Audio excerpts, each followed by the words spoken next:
नमस्कार दोस्तों, स्वागत है आपका एक और नई वीडियो में। और आज की इस वीडियो में हम ऐसी शख्सियत के बारे में बात करने वाले हैं जिनको लोग इंसान नहीं मानते।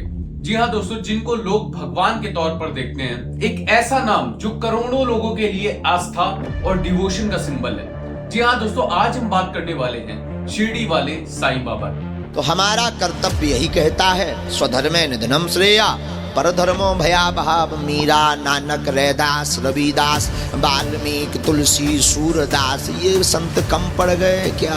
कई लोगों की इन पर एक अटूट आस्था है।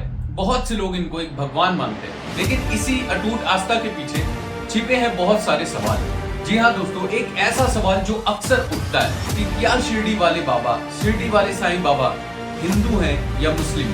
आज की इस वीडियो में हम इसी पे चर्चा करने वाले हैं और जानेंगे इनसे रिलेटेड कुछ फैक्ट्स, हिस्ट्री, ताकि ये जो सवाल है जो लोगों के मन में अक्सर उठता रहता है वो सही से क्लियर हो। तो जुड़े रहिए हमारे साथ इस वीडियो में। चलिए शुरू करते हैं। तो सबका मालिक एक उनकी बात कैसे बनेगी? हमारा ये प्रश्न है कि उस सब में शिरडी का साईं बाबा आता है कि नहीं आता? अगर वो भी आता है तो उसका भी कोई मालिक। दोस्तों, आगे बढ़ने से पहले सबसे पहले ये समझना जरूरी है कि आखिर साईं बाबा का बैकग्राउंड क्या था। साईं बाबा, जिनका जन्म 1838 में हुआ था और जिन्होंने 1918 में अपना देह त्याग दिया था, एक ऐसे स्पिरिचुअल गुरु जिनके हिंदू और मुस्लिम दोनों ही रिलीजन्स के लोग साईं बाबा में अटूट आस्था रखते हैं। आखिर इनका असली नाम क्या था, ये एक बहुत बड़ी मिस्ट्री है। अगर साईं बाबा का असली नाम देखें तो ऑफिशियल रिकॉर्ड्स के अकॉर्डिंग इनका असली नाम चांद मियां था। जी हाँ दोस्तों, ये एक मुस्लिम नाम है और चांद मियां के नाम से लोग इनको जानते थे और यही साईं बाबा का असली नाम था। लेकिन इन्होंने अपना नाम क्लियरली कभी भी किसी को नहीं बताया। जब वो शिरडी आए तो एक लोकल प्रीस्ट ने उन्हें साईं का नाम दिया। ये जो साईं है, ये वर्ड पर्शियन लैंग्वेज से आता है, जिसका मतलब है प्रीस्ट या फकीर, जिसका इंग्लिश में मतलब होता है सेंट या फकीर। लेकिन यहीं से असली कंट्रोवर्सी शुरू होती है। कुछ लोग कहते हैं कि साईं बाबा एक मुस्लिम थे जो कि इस्लामिक रिचुअल्स को फॉलो किया करते थे और यहाँ तक कि रहते भी मस्जिद में थे। साथ ही साथ वो स्लोगन्स भी ऐसे देते थे, स्लोगन्स भी ऐसे यूज करते थे जो कि इस्लामिक कल्चर से काफी रिलेटेबल है, जैसे सबका मालिक एक, अल्लाह मालिक जैसे स्लोगन्स। वहीं दूसरी तरफ उनके हिंदू डिवोटीज कहते थे कि साईं बाबा एक यूनिवर्सल सेंट थे जो कि सारे रिलीजन्स को साथ में जोड़ने का काम करते थे। तो आखिर सच क्या है, चलिए समझते हैं। कई सोर्सेस के मुताबिक साईं बाबा का जन्म महाराष्ट्र के एक पथरी गांव में हुआ था और इनका असली नाम चांद मियां था। और ये क्लेम कोई हिंदू ऑर्गेनाइजेशंस और स्कॉलर्स ने किया, जैसे कि शंकराचार्य स्वरूपानंद सरस्वती, जिन्होंने 2014 में ये कहा था कि साईं बाबा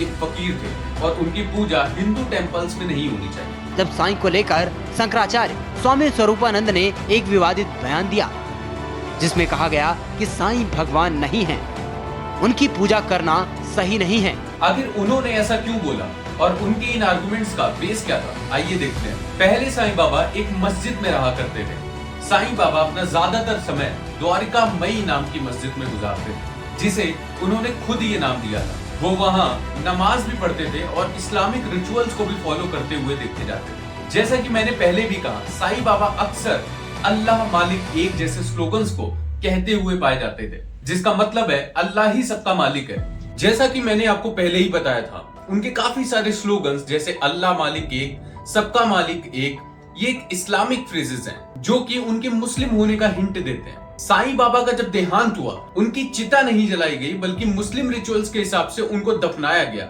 और आज भी शिरडी में साईं बाबा का बुरियल मौजूद है। लेकिन यहाँ पर आता है एक ट्विस्ट जो कि उनके डेवोटीज लाते हैं।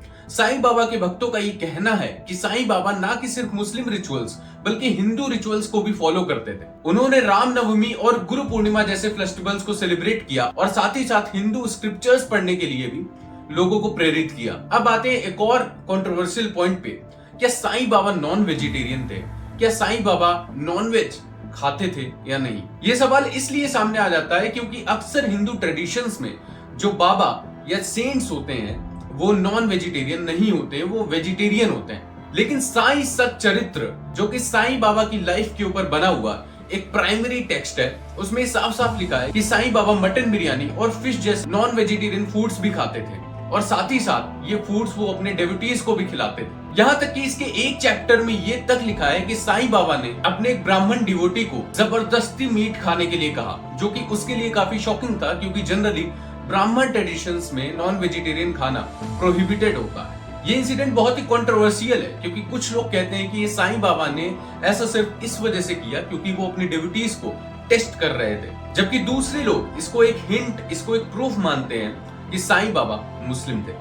लेकिन दोस्तों, यहाँ कंटेक्स्ट समझना जरूरी है। साईं बाबा के टाइम पर शिरडी एक छोटा सा गांव हुआ करता था और वहां के लोगों के लिए वेजिटेरियन या नॉन वेजिटेरियन खाना एक प्रैक्टिकल चॉइस थी, ना कि एक रिलीजियस स्टेटमेंट। तो क्या साईं बाबा का यूं इस तरह नॉन वेजिटेरियन फूड खाना ये सिंबलाइज करता है कि साईं बाबा मुस्लिम थे, या फिर वो एक यूनिवर्सल अप्रोच लेकर चल रहे थे? दोस्तों, अब तक हमने इस वीडियो पे इस टॉपिक पे चर्चा की कि साईं बाबा हिंदू थे या मुस्लिम, लेकिन इससे बड़ा सवाल ये खड़ा होता है कि क्या इनका हिंदू और मुस्लिम होना मैटर करता भी है या नहीं, या इससे बड़ी चीज थी उनकी टीचिंग्स। आखिर उनके टीचिंग्स का कोर क्या था? वो अक्सर ये कहते थे सबका मालिक एक, मतलब गॉड एक ही है, चाहे हिंदू है मुस्लिम, लेकिन भगवान एक ही है, और उन्होंने किसी भी पर्टिकुलर रिलीजन को कभी भी प्रमोट नहीं किया। आजकल कुछ हिंदू रिलीजियस ऑर्गेनाइजेशंस साईं बाबा के आइडल्स को टेंपल से हटा रहे हैं। उनका सीधा सा कहना यह है कि साईं बाबा एक हिंदू नहीं थे, वो एक मुस्लिम थे, और उनकी मंदिरों में पूजा नहीं होनी चाहिए। वाराणसी में 14 मंदिरों से साईं बाबा के आइडल्स को, साईं बाबा की मूर्तियों को हटाकर गंगा में विसर्जित कर दिया गया। ये एक्शन बहुत ही कंट्रोवर्शियल है, क्योंकि एक तरफ ये लोग कहते हैं कि हमें अपने हिंदू रिलीजन को प्योर रखना है, लेकिन वहीं दूसरी तरफ साईं बाबा के डिवोटीज ये कहते हैं कि ये एक डिवाइसिव एजेंडा है जो कि रिलीजियस हार्मनी को खत्म कर रहा है। तो फिर क्या ये एक कल्चरल वॉर है या फिर एक जेन्युइन कंसर्न? अब एक बार न्यूट्रल एंगल से देखते हैं। साईं बाबा ने खुद, उन्होंने कभी ये नहीं कहा कि वो गॉड है, या वो अपने आप को भगवान का दर्जा कभी नहीं देते थे। उनके देहांत के बाद उनके काफी सारे डिवोटीज उनको गॉड मानने लगे और उनको भगवान के बराबर स्थान देने लगे। और आज शिरडी का साईं बाबा टेम्पल इंडिया का 4th रिचेस्ट टेम्पल है, जो कि हर साल करोड़ों रुपयों का डोनेशन कलेक्ट करता है। कुछ लोगों का कहना है कि ये गॉड इंडस्ट्री बन गया है, जो कि साईं बाबा के नाम पे काफी सारे पैसे कलेक्ट कर रहा है। उनका कहना ये है कि साईं बाबा के ट्रस्ट और साईं बाबा के टेम्पल्स हिंदू डिवोटीज के मनी से या हिंदू डिवोटीज के डोनेशन से चलता है, लेकिन वो जो फंड है जो कलेक्ट किया जाता है हिंदू डिवोटीज से, वो मुस्लिम कम्युनिटी के डेवलपमेंट के लिए यूज होता है, जो कि एक फेक न्यूज थी। तो दोस्तों, अभी भी सवाल वही उठता है कि आखिर साईं बाबा थे कौन? एक मुस्लिम फकीर, एक हिंदू सेंट, या फिर एक यूनिवर्सल गुरु जो दोनों रिलीजियस के बीच का गैप कम करना चाहते थे? फैक्ट्स के हिसाब से साईं बाबा का बैकग्राउंड मुस्लिम था और वो नॉन वेजिटेरियन भी थे। साथ ही साथ वो मुस्लिम रिचुअल्स को भी फॉलो करते थे, लेकिन उनकी टीचिंग्स यूनिवर्सल थे। उन्होंने कभी भी डिवाइसिव अप्रोच को प्रमोट नहीं किया। और आज के टाइम पे जहाँ पे रिलीजियस पोलराइजेशन इतना ज्यादा बढ़ रहा है, वहाँ पे साईं बाबा की टीचिंग्स और भी ज्यादा इंपॉर्टेंट हो जाती है। यहाँ ये भी सोचना जरूरी है कि उनकी पूजा हिंदू टेम्पल्स में होनी चाहिए या फिर उनके लिए एक अलग टेम्पल्स, डिफरेंट टेम्पल्स बनाने चाहिए।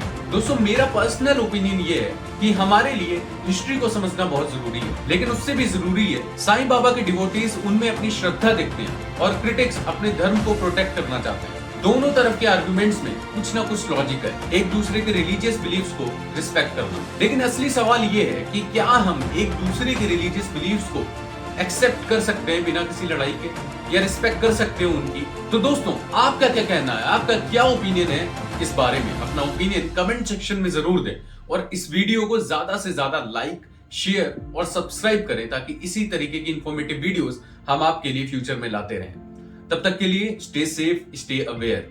धन्यवाद।